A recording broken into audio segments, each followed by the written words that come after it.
तो बहुत ही मान और सम्मान के योग्य पूज्य आचार्य जी, गुरुकुल के मान्य अधिकारीगण, उपस्थित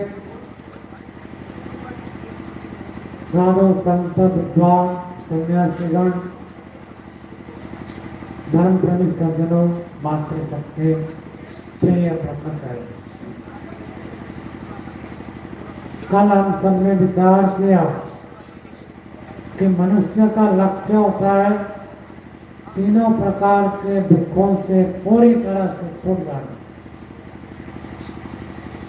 और सबका लक्ष्य यही है कि मुझे दुख ना मिले, सुख की प्राप्ति हो।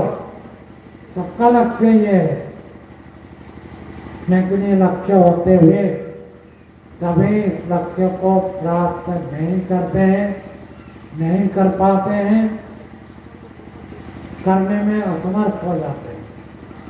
पूरा जीवन हम देखिए, बाल्यकाल से लेकर वृद्धावस्था तक, मृत्यु तक व्यक्ति पुरुषार्थ करता है।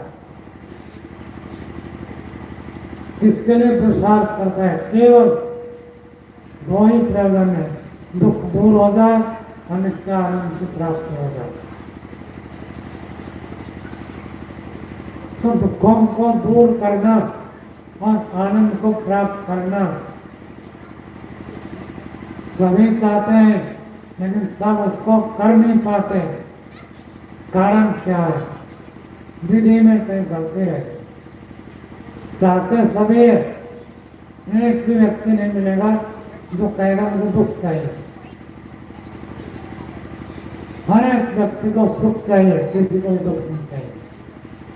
चींटी को भी आप देखेंगे, चीनी डाल देते हैं, चींटी दौड़कर आती है, और अग्नि प्रज्वलित हो जाए तो चींटी दूर भाग जाती है। उसको भी सुख चाहिए, दुख नहीं चाहिए। लेकिन सभी इस लक्ष्य को प्राप्त नहीं करते, नहीं कर पाते हैं, करने में असमर्थ हो जाते। क्यों असमर्थ होते हैं? उसको जानने का, समझने का हमें प्रयत्न करना चाहिए।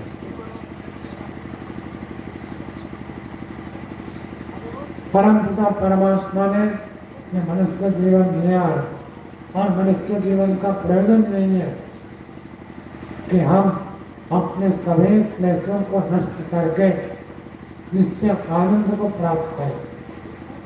जो व्यक्ति जितना अधिक क्लेशों से युक्त है वो उतना दुखी है, और जो व्यक्ति जितना अधिक क्लेशों को नष्ट कर दिया वो उतना अधिक सुखी होता है, उसको उतना अधिक आनंद मिलता है।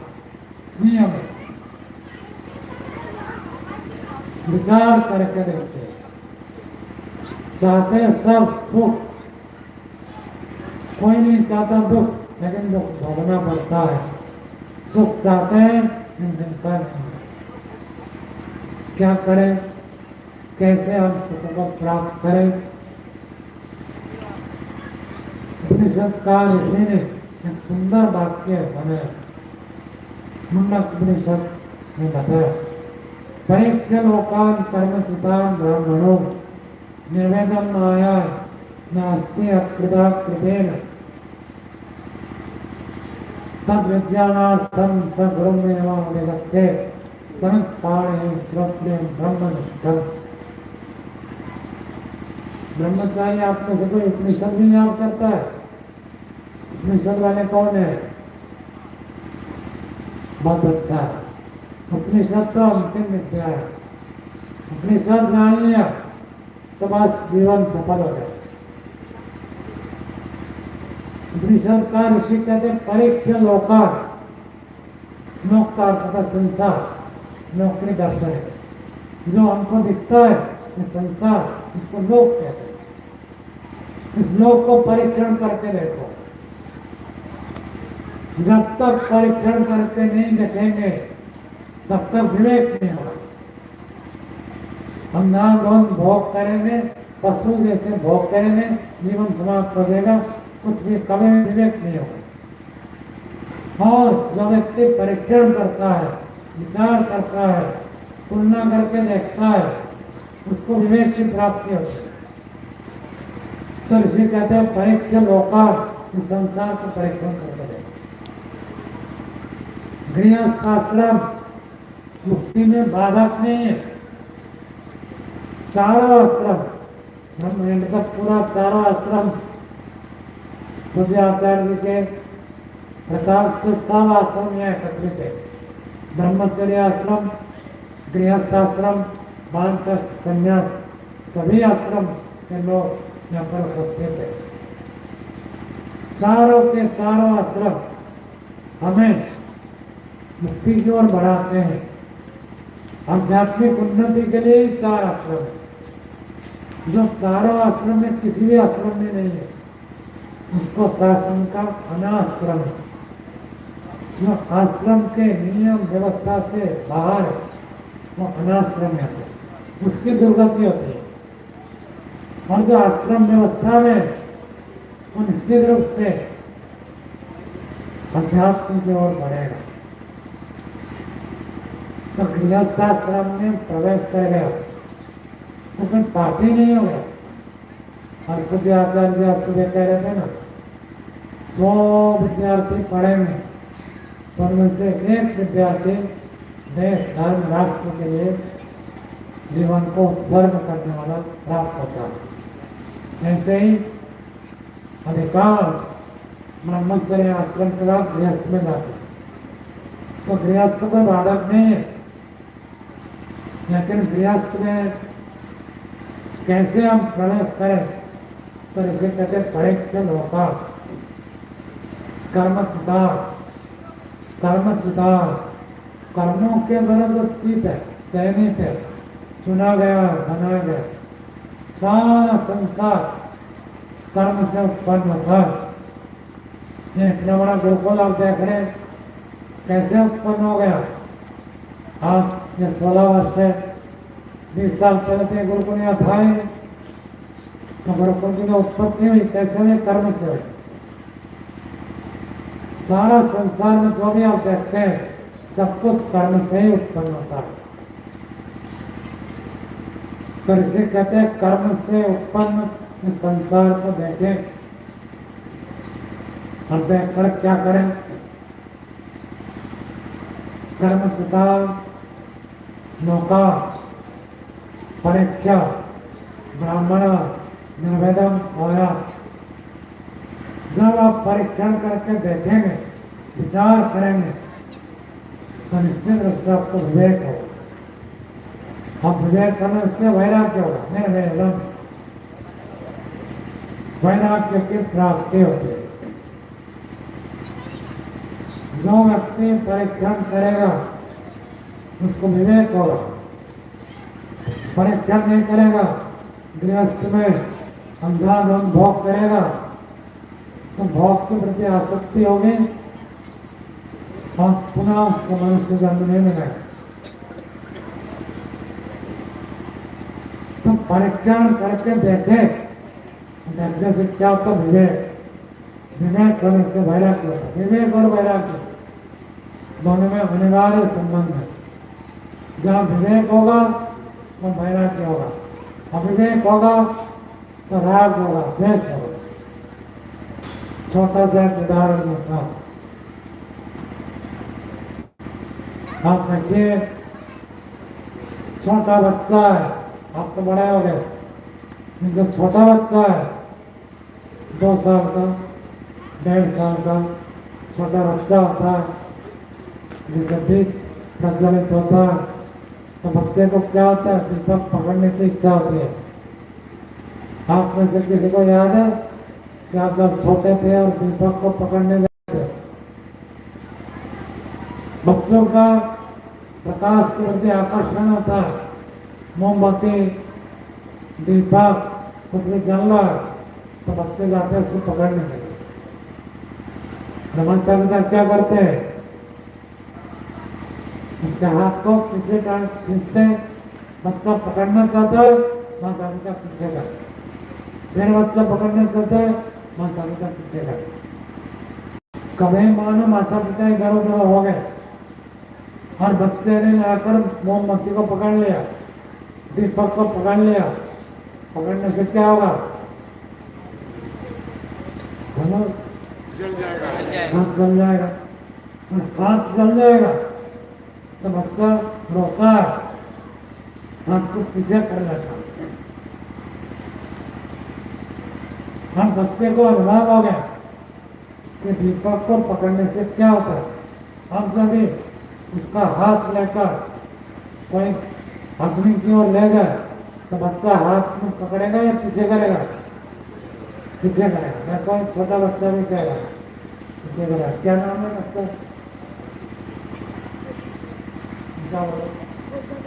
बुद्ध है, बुद्ध का तथा ज्ञान का देवता बन गया। छोटा बच्चा भी है जिसने अभी पाठ नहीं पढ़ा है, स्कूल नहीं गया है, कुछ शिक्षा प्राप्त नहीं की है, फिर भी जब अग्नि को पकड़ लेता है तब उसको विवेक हो जाता है कि अग्नि को पकड़ने से हाथ जल जाता है, दोबारा वो पकड़ता नहीं है, दोबारा उसके हाथ से खींच वो पीछे करेगा। पहले वो पकड़ना चाहता था, माता पिता रोकते थे, अब माता पिता यदि उसके हाथ को बढ़ाए तो वो रोकेगा। क्यों ऐसा हो गया? विवेक होते ही वैराग्य होगा। संसार में किसी भी व्यक्ति को जब विवेक होता है, वैराग्य होना अनिवार्य है, निश्चित है। विवेक हो जाए और वैराग्य ना हो ऐसा संभव नहीं। जिसको भी भोग के प्रति आसक्ति है, राग है, द्वेष है, उसका कारण है कोई नहीं। विवेक होते ही वैराग्य निश्चित होगा। पूज्य आचार्य जी का आपके पास सामने ज्वलंत उदाहरण है। इनके शिष्य लोग बड़े बड़े नौकरी करते हैं, लेकिन आचार्य जी ने सबसे वैराग्य उत्पन्न किया। कैसे वैराग्य हो गया? यदि वैराग्य अपने आप होता तो इनके साथ पढ़ने वाले सभी साथी को हो जाता, सबको नहीं हुआ, किसी विरल व्यक्ति को वैराग्य होता। क्यों? विवेक। जो व्यक्ति विचार करता है उसको विवेक होता है, और विवेक होने से वैराग्य होता है। तो इसलिए मुंडकोपनिषद का ऋषि कहते हैं परीक्षण होकर, पहले परीक्षण करो। जो परीक्षण नहीं करता है विवेक कभी नहीं होगा। इस जन्म में नहीं, अगले जन्म में नहीं, 10 जन्म में नहीं, 100 जन्म में नहीं होगा। क्या बताया ब्रह्मचारी ने? कौन बताएगा? क्या बताया? कौन बताएगा? जो व्यक्ति परीक्षण नहीं करता है उसको कभी भी विवेक नहीं होगा। परीक्षण करेंगे तो विवेक होगा। गृहस्थ में जाए, लेकिन जाकर देखो कितना सुख है, कितना दुख है।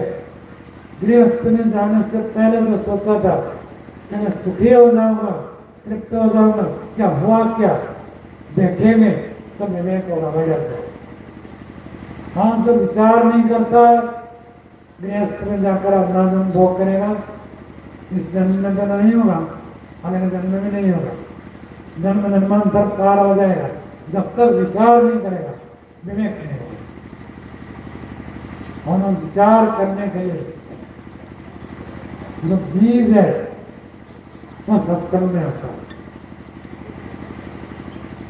मुझे आचार्य जी जैसे आयोजन करते हैं, गुरुकुल में वार्षिक उत्सव होता है, और भी उत्कल प्रांत में जगह जगह जाकर पूज्य आचार्य जी जो सत्संग करते हैं, लोगों को प्रेरित करते हैं, उससे व्यक्ति मजबूर होता है सोचने के लिए क्या करना चाहिए, क्या नहीं करना चाहिए, क्यों करना चाहिए, क्यों नहीं करना चाहिए। ये विचार करता है। हम विचार करेगा तो विवेक होगा। हम जो विचार करते हैं, ये लोग दिल्ली से दौड़कर यहाँ तक आए, क्यों? आचार्य जी के बातों को ऊपर उन्होंने विचार किया, वास्तव में जीवन क्या है, जीवन का रहस्य क्या है, जानने के लिए इच्छा की, तो वहां से दौड़कर जाता है। घर में कितने सुख सुविधा से आराम से बैठ सकते थे, यहाँ तक तपस्या करनी पड़ती है। आचार्य जी खुद तपस्या करते हैं और आने वालों को भी तपस्या कराते हैं। तो विचार, और जो विचार करता है तो शास्त्र कहते हैं निर्वेदम माया, विवेक होगा, वैराग्य होगा, और एक ज्ञान आपको प्राप्त होगा। कौन सा ज्ञान? न अकृता कृतेन ज्ञान जो सुन ब्रह्मचारी। आप शास्त्र पढ़ते हैं, कृता, कृत का अर्थ क्या होता है, कौन बताएगा? कृता, हाँ बोला बोला, ठीक बोल रहा। क्या हुआ? जो किया हुआ है उस किए हुए का द्वारा, ना किया हुआ नहीं मिलेगा। दार्शनिक बात है, जो वस्तु उत्पन्न हुई है, उत्पन्न हुई वस्तु से अनुत्पन्न की प्राप्ति नहीं होती। जब मेरे से आप तो शास्त्र खूब पढ़ते सुनते, जो उत्पन्न हुई, जिसकी उत्पत्ति हुई है, उसके द्वारा अनुत्पन्न चीज नहीं, अर्थात अनित्य संसार से, अनित्य वस्तु से, अनित्य पदार्थों से नित्य आनंद की प्राप्ति नहीं। चाहे धन संपत्ति हो, चाहे बल हो, चाहे विद्या हो, चाहे बुद्धि हो, कुछ भी आप प्राप्त करो, ये सब किया हुआ, बनाया गया, उत्पन्न, जो उत्पन्न था वो अनुत्पन्न अर्थात नित्य आनंद को नहीं ले सकता, नहीं ले सकता, नहीं ले सकता। इसलिए वो जगह जगह उपनिषद में बताया, जो उपनिषद पढ़ते हैं ब्रह्मचारी धन्यवाद के पात्र है। एक एक वाक्य, उपनिषद के एक वाक्य का अंश पूरे जीवन को बदल देगा। मुंडक उपनिषद का आगे बृहदारण्यक उपनिषद में याज्ञवल्क्य जी मैत्रेय जी को कहते हैं, हे मैत्रेय, न मित्तेन अमृतत्व सा आशा अस्ति। मित्र के द्वारा, संपत्ति के द्वारा, धन के द्वारा अमृतत्व की प्राप्ति नहीं होती।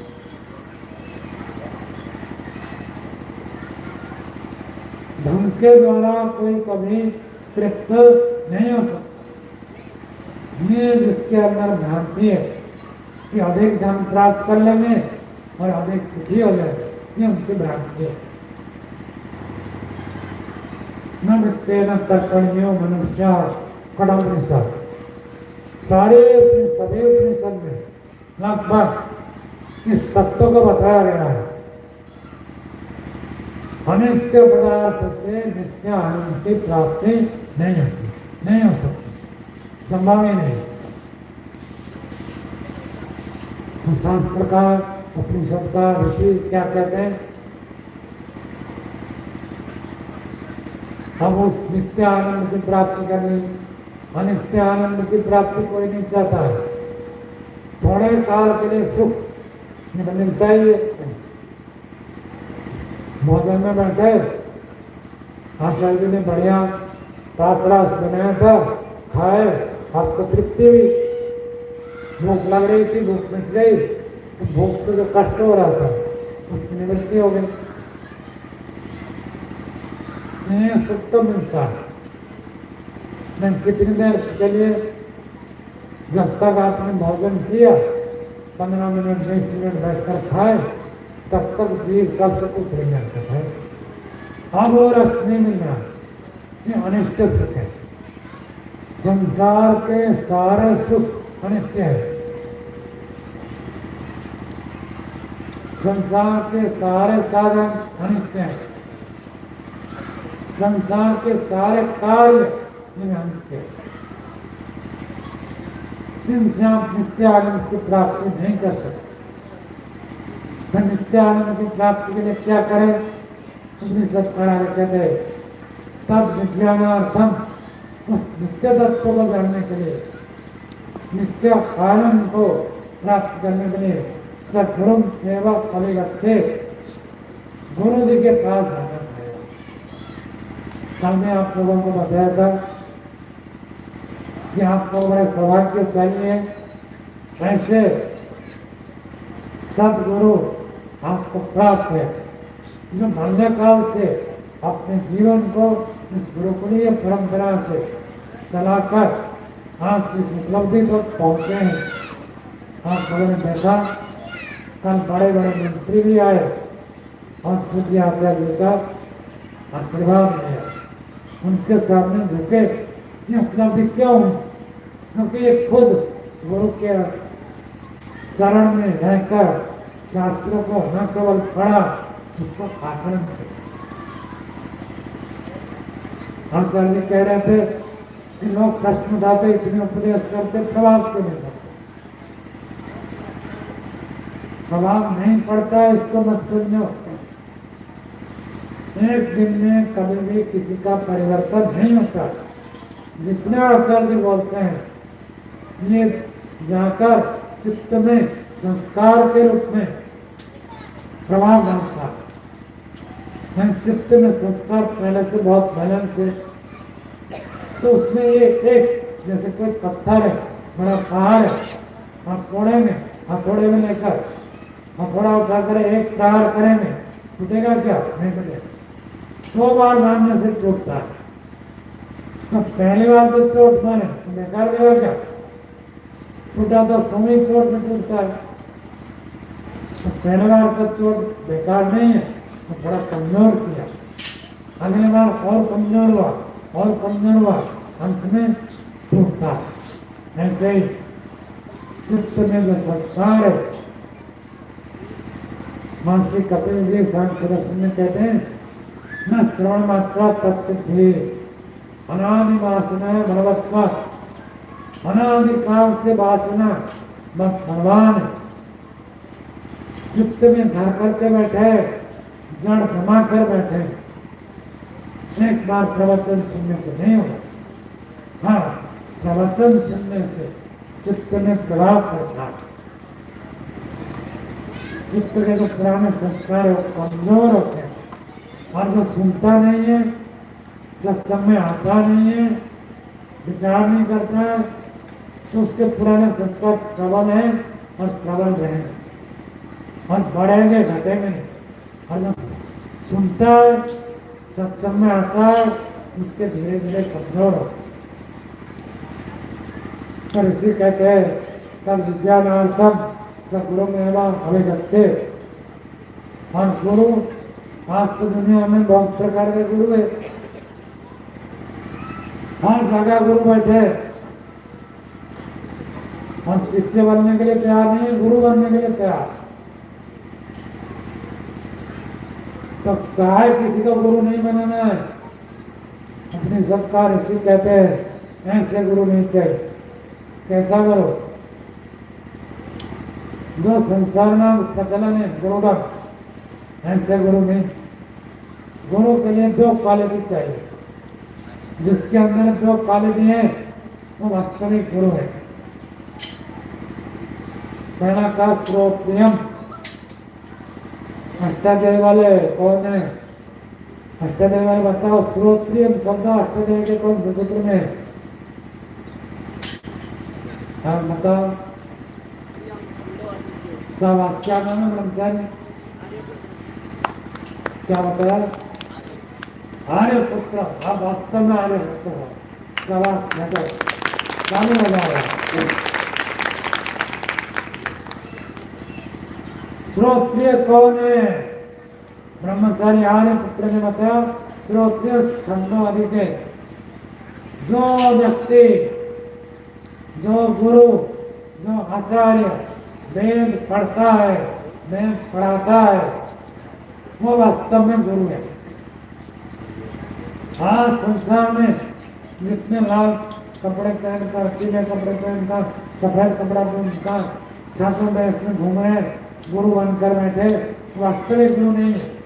जो वेद को जानते हैं, वेद को मानते हैं, वेद को पढ़ते हैं, वेद को पढ़ाते हैं, वेद के अनुसार अपने जीवन को चलाते हैं, केवल केवल वही गुरु। मैं नहीं कह रहा हूँ, पाणिनि जी कह रहा हूँ, ऋषि कह रहे हैं।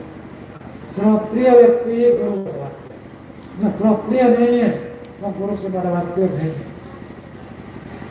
तो पहला कंडीशन क्या होना चाहिए? श्रोत्रिय।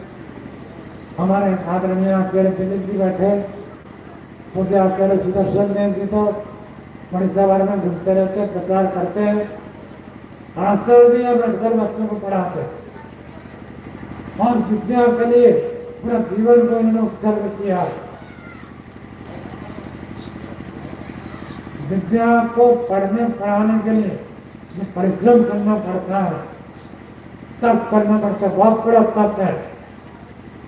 ये तप सब लोग नहीं करते हैं। सुबह में कह रहे थे कि सबके बस की बात नहीं है क्या विद्या को पढ़ना और पढ़ाना, कोई कोई करते हैं। तो जो वेद को ऐसे पढ़ते हैं पढ़ाते हैं वही केवल गुरु के बलवाच्य है। उसके बिना आपके प्रश्न का उत्तर नहीं दे पाएंगे तो कैसे गुरु है? तो गुरु का पहला शर्त है वेद का विद्वान, वैदिक सिद्धांत को मानने, जानने और आचरण करने वाला। दूसरा कंडीशन का ब्राह्मणिष्ठ। गुरु फलवाच्य वही है जिसकी निष्ठा ब्रह्म में है। ब्रह्म किसको कहते हैं? ब्रह्मचार्य बताओ, ब्रह्म किसको कहते हैं? हाँ बताओ, हाँ बताओ, बोलो, डरो मत, हाँ ऊंचा बोलो। श्रेष्ठ ब्रह्म। अच्छा हाँ, सबसे श्रेष्ठ कौन है? हाँ बताओ ब्रह्मचारी जी, सबसे श्रेष्ठ कौन है? ईश्वर। शाबाश, बैठो। तो ब्रह्म, जो बृहत्तर ब्रह्म, सबसे बड़ा, सबसे महान, सबसे श्रेष्ठ वह परमात्मा, और जिसकी निष्ठा परमात्मा में वही व्यक्ति गुरु है। जिसकी निष्ठा परमात्मा में नहीं है वो गुरु नहीं है।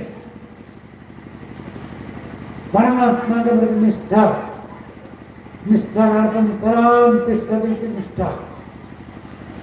आचार्य तो हरिपुर गुरुकुल में रहते हैं, तो ब्रह्म में रहते हैं, गुरुकुल में रहते हैं। थोड़ा आपको जटिल पूछता हूँ, तो रहने का शरीर में तो हम कहाँ रहते, अलग बात। हमारा मन, हमारा मस्तिष्क, हमारा विचार, हमारा कार्य, हमारा व्यवहार, हमारी वाणी कहाँ पर ठहरती है? ठहरती मतलब इसको हम अंतिम मानते हैं। ये क्या आचार्य पढ़ते हैं, प्रचार करते हैं और भी विभिन्न प्रकार के प्रकल्प कार्य करते हैं, सब कुछ करते हैं, यानी इनमें और परमात्मा में कभी कभी टकराव हो जाए। हम आचार्य हमसे ज्यादा ही प्रचार करते जाते हैं तो लोग पूछते हैं कि पिताजी ऐसे कहते हैं और हमारे शास्त्र में ऐसे बताया, पिताजी विपरीत कहते हैं, तो पिताजी की बात माने या शास्त्र की बात माने? शास्त्र की बात माने तो पिताजी नाराज, और पिताजी की बात माने तो परमात्मा नाराज हो। तो किसको नाराज करे? जो व्यक्ति परमात्मा को अंतिम चुनता है, नहीं, परमात्मा के विरोध कुछ नहीं, परमात्मा के अनुकूल होते हुए जो कार्य करेंगे। हम परमात्मा के विपरीत है तो पिताजी की बात नहीं मानेंगे। हाँ, पिताजी परमात्मा की बात माने ना माने, उनको खाने को, पीने को, रहने को देना तो संतान का कर्तव्य ही है। महर्षि दयानंद ने लिखा है व्यवहारवाणी में, माता पिता चाहे कैसे भी हो, उनकी सेवा करना, उनको अन्न जल वस्त्र देकर तृप्त करना संतान का कर्तव्य है। और माता पिता वेद को न माने, वो कुछ अवैधिक कर्म करते हैं तो भी उनका रक्षा पालन पोषण कर करना पड़ेगा। लेकिन हम क्या करें, हम मदद नहीं करें। जो ब्रह्म का निर्देश है, परमात्मा का निर्देश है, वही पालन करें। परमात्मा के विपरीत कुछ भी नहीं करेंगे। ऐसी जिसकी निष्ठा हो जाती है उसको कहते हैं ब्रह्मनिष्ठ। ब्रह्म में ही जो निष्ठा निष्ठाराम तिष्ठति, ब्रह्म में ही जो ठहरता है, ब्रह्म को ही जीवन का ध्येय मानता है, ब्रह्म को ही जीवन का लक्ष्य मानता है, चलते फिरते बढ़ते उठते खाते पीते रहते रहते सब काम करते हुए जो परमात्मा को मुख्य मानता है वो ब्रह्मनिष्ठ है। और ऐसे व्यक्ति प्रातः काल सायंकाल अवश्य ब्रह्म की उपासना करते। जो व्यक्ति ब्रह्म की उपासना करता है वही गुरु के पदवाच्य है। जो ब्रह्म की उपासना नहीं करता है वो गुरु के पदवाच्य नहीं। तो गुरु आने के लिए 2 कंडीशन चाहिए, शिक्षा, व्याकरण, निरुक्त, इन सब शास्त्रों को वेद तक, वेद और वेदानुकूल शास्त्रों का जानता विद्वान होना आवश्यक है। और दूसरी बात, ब्रह्म परमात्मा की उपासना करने वाला होना चाहिए। यदि दोनों बातें हैं वो ब्रह्म है। उसके साथ एक शब्द जोड़ा है, समित पाणी। आत्मा से ब्रह्मचर्य को बता सकता समित पाणी का क्या अर्थ है? समित पाणी कौन बताएगा? समित का अर्थ क्या है? समित समिधा, समिधा शब्द का अर्थ कैसे चलता है? समित समिधौ समिधा, समित एक वचन हुआ, मूल शब्द समित है। हम पानी किसको कहते हैं? पानी हाथ को, हाथ में समिधा लेकर गुरु के पास जाते हैं। आप लोगों का भी जब जिनका वेदारंभ संस्कार हो गया तो वेदारंभ संस्कार के दिन 3 समिधा अग्नि में आरती करके देते हैं और विशेष मंत्र पढ़ा जाता है। अग्नि सुश्रवा शुश्रवासी, बहुत बड़ा मंत्र है। हाथ में समिधा लेकर शिष्य गुरु के पास जाता है। क्यों? इसका रहस्य क्या है? यदि शिष्य समिधा पर गुरु के पास जाए तो शिष्य प्रज्वलित हो जाएगा। और यदि शिष्य समिधा नहीं बनाए तो प्रज्वलित नहीं होगा। जैसे समिधा को रखते हैं, टोकरी में रखते हैं, तो टोकरी के समिधा में प्रकाश है क्या? जो समिधा अलग से रखा है उसमें प्रकाश है क्या? प्रकाश नहीं। और उसमें उष्णता है क्या? नहीं। लेकिन उसी समिधा को जब हम लेकर अग्नि में डाल देते हैं तो प्रकाशित होता है नहीं होता है? हो जाता है। और उसी समिधा को जब टोकरी से निकाल कर अग्नि में डाल देते हैं तो उसमें दिखती ज्वालाएं उत्पन्न हो जाती है। ब्रह्मचारी ध्यान से सुनो, यदि आप समिधा बनकर आचार्य रूपी अग्नि में अपने आप को आहुत करने में तो आप प्रज्वलित हो जाएंगे। और यदि आचार्य के अग्नि में आहुत नहीं करेंगे तो प्रज्वलित नहीं होंगे। ये पक्की बात है, गारंटी है। ध्यान से सुनो, जो ब्रह्मचारी जितना अधिक आचार्य के प्रति समर्पित होता है, वो ब्रह्मचारी उतने ही अधिक ऊंची योग्यता को प्राप्त करता है। क्या बताया ब्रह्मचारी? बताओ। हाँ आप बताओ। हाथ को उजरा हो। हाँ पीछे पीछे। क्या बताया? बताओ। नहीं बैठो। कौन बताएगा? हाँ जो जो जो शिष्य जितना गुरु के सामने ये होता है उतना ही वह ऊंचा हाँ मत। क्या नाम है ब्रह्मचारी? चमन आ रही है ब्रह्मचारी। जो ब्रह्मचारी जितना अधिक आचार्य को समर्पित होता है वो उतना अधिक योग्य बनता है। ये नियम है। यदि आचार्य से बचकर रहेंगे तो टोकरी में समिधा जैसे निस्तेज खड़ा रहता है वैसे पड़े रहेंगे। और यदि आचार्य को पूर्ण समर्पित हो गए, पूर्ण रूप से विद्यमान हो जाएंगे, प्रज्वलित हो जाएंगे। आचार्य को समर्पित हो जाना, इसका अर्थ क्या होगा? कौन बताएगा? आचार्य के प्रति में समर्पित है, इसका मतलब क्या है?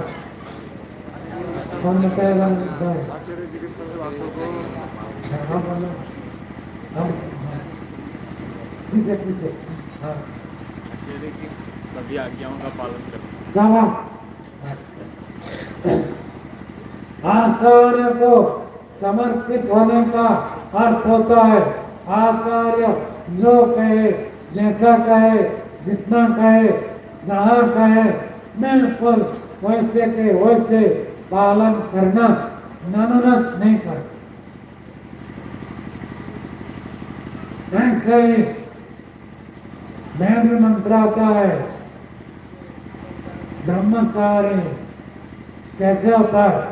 आचार्य के गर्भ में आता है। गर्भ में बच्चा कितने दिन तक रहता है? 9 महीने तक रहता है। और यदि 9 महीने से पहले गर्भ से बच्चा निकल जाए तो क्या होगा? क्या होगा? मर जाएगा भाई। इसमें क्या सोचना है? 9 महीने में उसका शरीर पूर्ण होता है तभी जन्म होता है। कभी कोई पहले हो जाता है तो कमजोर हो जाता है।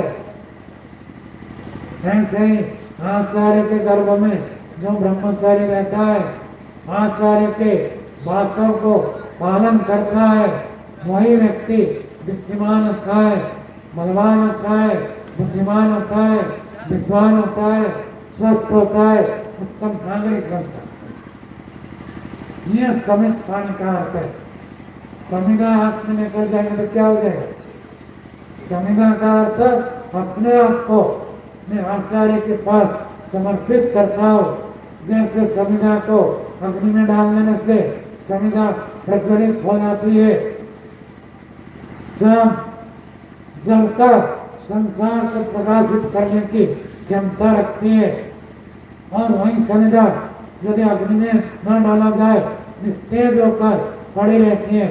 वैसे ही ब्रह्मचारी आचार्य के गर्भ में रहता हुआ पूर्ण समर्पित होता है, एक भी आदेश उल्लंघन नहीं करता है, वो बुद्धिमान होगा। सारे शास्त्र जो कहते हैं उसका फल केवल उसको मिलता है जो व्यक्ति गुरु के प्रति, आचार्य के प्रति पूर्ण समर्पित होता है। सारे 11 उपनिषद प्रसिद्ध है। आखिरी में श्वेताश्वतर उपनिषद है, उसमें 6 अध्याय है और उसमें जो अंतिम श्लोक है उसमें बता दिया यस्य देवे पराभक्ते यथा देवे तथा गुरु तस्य एके कथितार्था प्रकाशते मातरः। यस्य देवे पराभक्ति, जिस व्यक्ति का देव, देवों का देव परम देव परमात्मा में पराभक्ति, मैंने तो समय पूरा हो रहा है, मैं तो पराभक्ति को बताता हूँ।